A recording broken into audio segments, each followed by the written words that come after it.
Procurement book lecture number 11 में किसी दूसरे या तीसरे पार्ट्स में डॉक्यूमेंट्स अटैच किए थे कि आपको वेंडर रजिस्ट्रेशन के लिए कौन से डॉक्यूमेंट्स रिक्वायर्ड होंगे।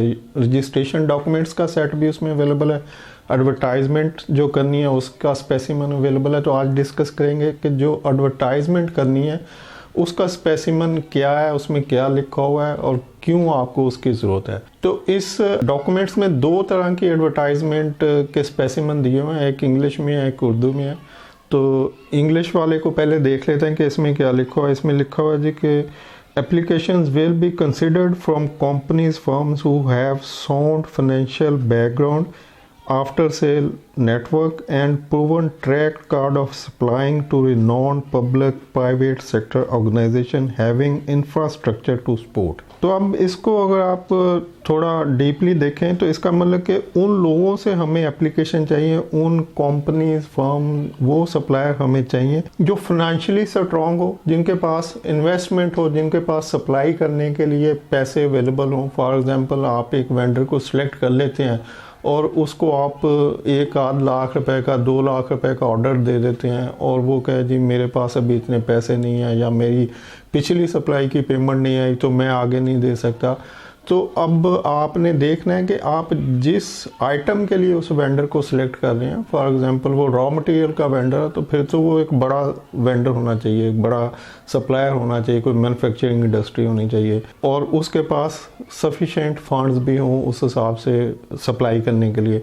अगर आप कोई छोटा वेंडर देख रहे हैं, आप किसी टॉयलेटरीज के लिए देख रहे हैं, स्टेशनरी के लिए देख रहे हैं या IT आइटम की सप्लाई के लिए देख रहे हैं, तो फिर आपको आइडिया होगा कि अच्छा ये मंथली कोई 1-8 लाख की या 2 लाख की या 50,000 की है तो इतनी का अमाउंट है, तो वेंडर को कम से कम 2-3 माह की सप्लाई तो देनी चाहिए। फॉर एग्जांपल फर्स्ट माह की सप्लाई दी है और उसके बाद उसकी पेमेंट अगले माह की सप्लाई फिर ड्यू हो जाती है, डिमांड आ जाती है कि भी इस माह की सप्लाई भी दें और पिछली पेमेंट उसको अभी नहीं मिली, वो भी 8-10 दिन लगेंगे। तो वो ये ना कहे कि जी मेरी पिछली पेमेंट होगी तो मैं अगली सप्लाई दूंगा, उसके लिए उसके पास अगली सप्लाई के लिए उतने फंड्स अवेलेबल हों।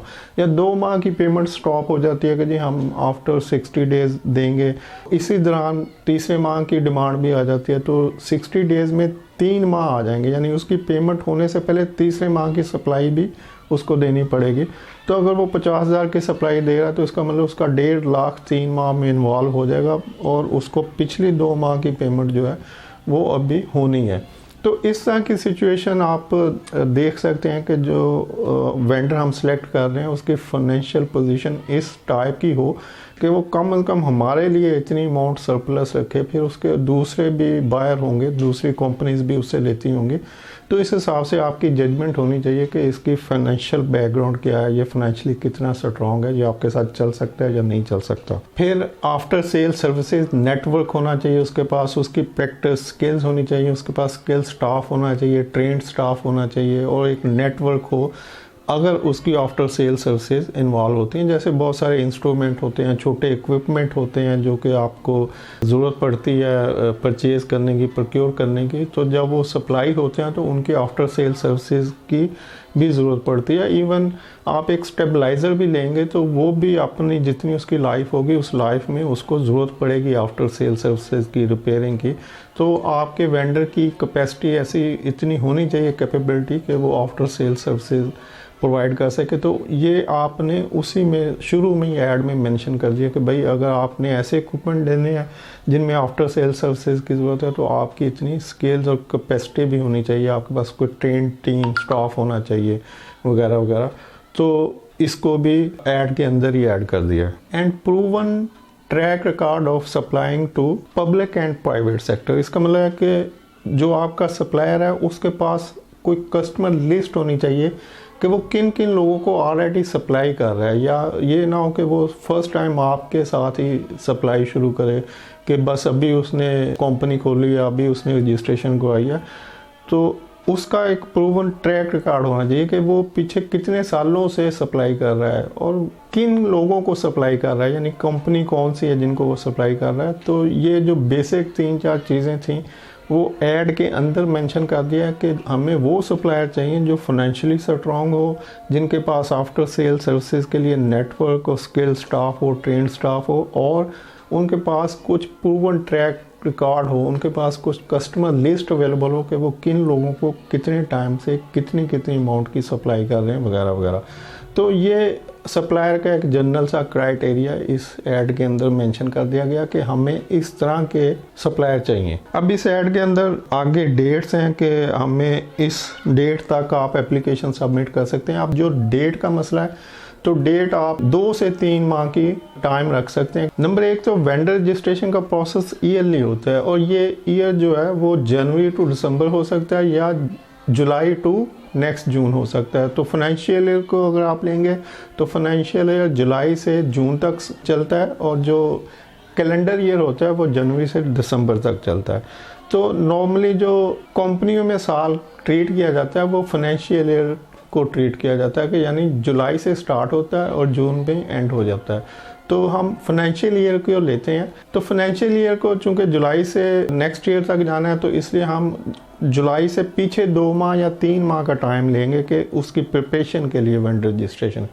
तो इस ऐड में चूँकि 30 मई की डेट लिखी हुई है कि 30 मई तक एप्लीकेशन सबमिट करवाएं, तो 30 मई का मतलब है कि इससे पीछे आपको कम अज़ कम 1 माह यानी कि 1 मई से प्रोसेस स्टार्ट कर देना चाहिए, या 2 माह 1 अप्रैल से कर देना चाहिए, या 15 अप्रैल से कर देना चाहिए। तो ये जो 30 मई से पीछे 1 माह या 1.5 माह या 2 माह ये आपके लिए है, आपकी ऐड प्लस उसके दरमियान जो आपने वेंडर को डॉक्यूमेंट सप्लाई करने हैं, और फिर वेंडर को कुछ टाइम देना है कि भाई आप इनको फिल करें, इनके साथ प्रॉपर सारे डॉक्यूमेंट्स अटैच करें और हमें दोबारा जमा कराएं। उसके लिए ये 1 माह या 1.5 माह या 2 माह मैक्सिमम।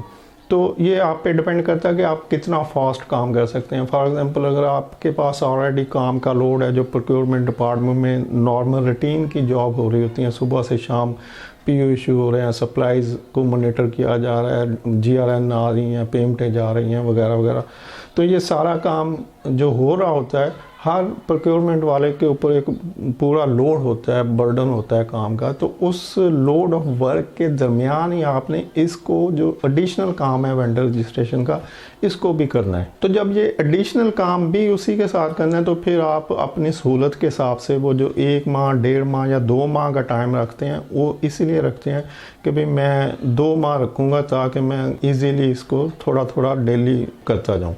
तो हम फ़र्ज़ कर लेते हैं कि हमने 2 माह का टाइम रखा, तो हमने 1 अप्रैल से ये प्रोसेस स्टार्ट कर दिया। 1 अप्रैल को हमने ऐड वगैरह बना के 1 या 2 तारीख को वो अखबार वालों को दे दी कि भाई ये ऐड आ जाए, इंग्लिश अखबार में भी आ जाए, उर्दू में भी आ जाए। और उस ऐड के लिए हमने 15 दिन का टाइम दे दिया कि विद जो भी लोग, मतलब फॉर एग्ज़ाम्पल वो ऐड 3 अप्रैल को अखबार में आ जाती है, तो उसमें 15 दिन का टाइम दे दिया, या 20 दिन का टाइम दे दिया, या 10 दिन का टाइम दे दिया। तो 15 दिन वैसे सफिशेंट है। नॉर्मली जितने भी लोग होते हैं वो 2 वीक्स का टाइम दे देते हैं। तो अगर आपने 15 दिन का टाइम दिया कि भी 15 दिन के अंदर आप हमसे डॉक्यूमेंट ले सकते हैं और उनको फिल करके फिर अगले 1 माह के दरमियान आप उनको रिटर्न कर सकते हैं। तो अब ये 1.5 माह हो गया कि 15 दिन ऐड को देना है आपने, कि 3 को अगर ऐड आया तो इसका मतलब कि वो जिन लोगों ने देखा, फिर 4 को कुछ ने देखा, उन्होंने रख लिया कि अच्छा यार 15 दिन का टाइम है, तो हम जाते हैं इनके ऑफिस में और वहाँ से रजिस्ट्रेशन डॉक्यूमेंट्स लेके आते हैं। तो वो 15 दिन इसीलिए है कि जो भी लोग इंटरेस्टेड हों वो उन 15 दिन में आपके पास आएँ। आपको उस डॉक्यूमेंट्स की जो फ़ीस होगी 2-3 हज़ार 5 हज़ार जो भी आपने डिसाइड किया, वो आपको पे करेंगे और वो आपसे डॉक्यूमेंट्स का सेट ले जाएंगे जो उन्होंने फिल करके आपको वापस करना है। और यही डॉक्यूमेंट्स का सेट वीडियो में अवेलेबल है, जो पीछे वेंडर डॉक्यूमेंट्स की वीडियो पड़ी है। तो उन 15 दिन में वो आपके पास आएंगे, कोई आज आएगा, कोई कल आएगा, कोई परसों आएगा और आपसे डॉक्यूमेंट्स परचेज करेगा और ले जाएगा। अब 15 दिन के बाद अगला 1 माह स्टार्ट होता है, जो कि यहाँ पर लिखा हुआ है कि 30 मई तक आप हमें रिटर्न कर दें। तो फ़र्ज़ कर लें कि आपने 3 अप्रैल को ऐड दिया है, 15 दिन का उसको टाइम दिया, तो 18 अप्रैल होगी। तो 18 अप्रैल तक लोग डॉक्यूमेंट्स आपसे लेके जा सकते हैं। 18 अप्रैल के बाद जो भी आएगा आप उसको रिफ्यूज़ कर देंगे कि भाई अब डेट क्लोज़ हो चुकी है, अब हम फॉर्म और लोगों को नहीं दे रहे, तो आप लेट हो चुके हैं, नेक्स्ट ईयर आइएगा। तो 18 से ऑनवर्ड आपने 1 माह उसको दे दिया कि आपने इस 1 माह में डॉक्यूमेंट्स रिटर्न करने हैं हमें, इनको फुली फिल्ड करके और इनके साथ जो भी नेसेसरी डॉक्यूमेंट्स हमने लिखे हुए हैं वो प्रोवाइड करने हैं, और 1 माह आपको हम देते हैं, आप विदिन 1 मंथ ये सब कुछ रिटर्न कर दें। तो इस तरह से वो 18 मई तक आपको डॉक्यूमेंट्स रिटर्न कर देंगे। अब इस ऐड के अंदर जो लिखा हुआ है वो लिखा हुआ है कि 30 मई तक आप हमें डॉक्यूमेंट्स रिटर्न कर दें। तो इसका मतलब कि अगर हमने 15 अप्रैल को ऐड दी थी तो वो ऐड 15 दिन तक हमने लोगों को देखने दी कि 15 अप्रैल से 1 मई तक जितने भी लोग उस ऐड को देखें, जो भी इंटरेस्टेड हो वो हमारे पास आएँ, हमसे डॉक्यूमेंट्स लें और उसको फिल करके 1 मई से 30 मई के दरमियान 1 माह के अंदर अंदर रिटर्न कर दें, ड्यूली फिल्ड, साइंड, स्टैम्प्ड और जो भी डॉक्यूमेंट्स चाहिए। तो इस तरह से ये 1.5 माह का टाइम लग गया। अब 30 मई को ये डेट क्लोज होगी, 30 मई के बाद हम कोई डॉक्यूमेंट्स नहीं लेंगे। वो लोग जो डॉक्यूमेंट्स ले जा चुके थे और कुछ ने रिटर्न कर दिया, अगर कुछ रह गए तो उनसे वो एक्सेप्ट नहीं होंगे, उनको हम वापस कर देंगे कि भाई डेट गुजर चुकी है, तो अब हम डॉक्यूमेंट्स नहीं लेंगे। 30 मई तक जितने लोग आएंगे उनको हम डॉक्यूमेंट्स सेट लेके अपने पास रख लेंगे। अब 1 जून से 30 जून तक 30 दिन का टाइम हमारे पास है। अब इन 30 दिनों में हम उन डॉक्यूमेंट्स को जितने भी वेंडर ने प्रोवाइड किए हैं उनको स्क्रूटनाइज करेंगे। अब उनका एक क्राइटेरिया बना लेंगे और उस क्राइटेरिया के हिसाब से उनकी प्रेफरेंस क्रिएट करेंगे कि इस क्राइटेरिया के हिसाब से कौन सा वेंडर ऊपर आता है, कौन सा नीचे आता है, कौन सा उससे नीचे आता है, ताकि उसको हम कैटेगराइज कर लें और उस हिसाब से उनकी फिर सिलेक्शन में हमें आसानी हो। अब ये जो क्राइटेरिया है ये कैसे बनेगा ये मैं इंशाल्लाह आपको नेक्स्ट वीडियो में बताऊंगा। वीडियो देखने के लिए शुक्रिया। अल्लाह हाफिज़।